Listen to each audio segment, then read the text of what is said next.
Packard Caribbean Convertible Coupe 1955. Series 5580. 275 horsepower, 352 cubic inches overhead valve V8 engine with dual 4-barrel carburetors, 3-speed twin Ultramatic automatic transmission, front and rear torsion bar self-leveling suspension, and power-assisted 4-wheel drum brakes. Wheelbase, 127 inches.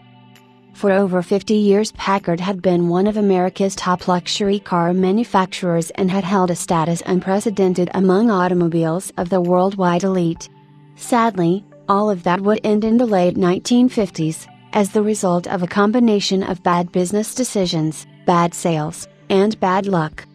The company's last prestigious, low-production offering was the Caribbean Convertible of 1955 and 1956. This top-of-the-line model was completely redesigned for 55, and it sported a new high-output overhead valve V8 engine with dual 4-barrel carburetors, which could produce an amazing 310 horsepower, put to the rear wheels through a new push-button twin Ultramatic transmission.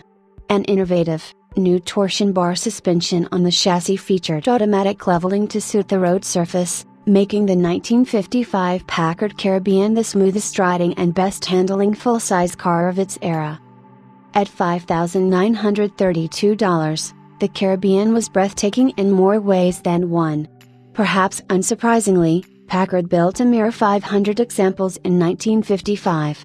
The survivors are treasured by enthusiasts of 1950s automobiles and are known as the last great Packards, with some even saying that they are the finest luxury convertibles of its era. This example, the 220th convertible built, was a special order from the Packard dealership in Scottsbluff, Nebraska, made by a local physician, Dr. Joe T. Hanna, who had ordered it as an opulent gift for his wife on her 50th birthday. After the Hannas had enjoyed the Caribbean, it was sold back to the dealer, and perhaps as a symbol of pride in bygone days, it remained on his showroom floor for a remarkable 25 years.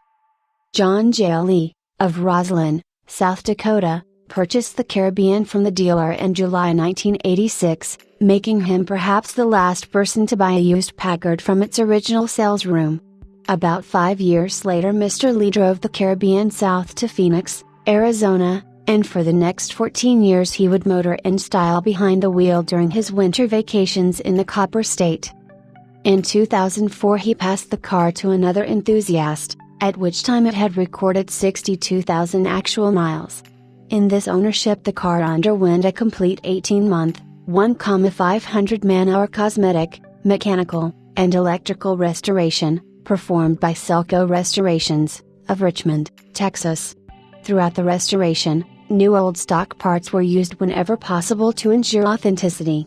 The body was completely stripped, prepped, and properly finished before being repainted in its correct three-tone color scheme of white jade, turquoise, and gray pearl. The engine and carburetors were rebuilt, as were the power steering and power brake systems. The interior was completely reupholstered in new color-matched leather, while the original dashboard pad was in good enough condition to be saved. The trunk was fitted with all new lining material, and the convertible top was replaced. After being driven and enjoyed some 250 miles post-restoration, the Caribbean passed into the ownership of Richard and Linda Cuggan. The Cuggans love this Packard, as is apparent from its well-maintained condition.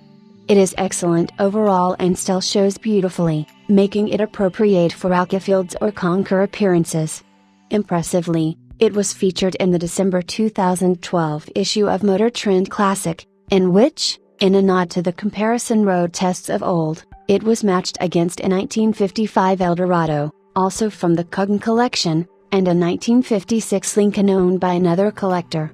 The Caribbean was described, fittingly, as offering cutting-edge tech and mid-century style exuded corporate confidence. Over the years, Mr. and Mrs. Cuggan's garages have included every one of the 5 Caribbean models produced between 1953 and 1956.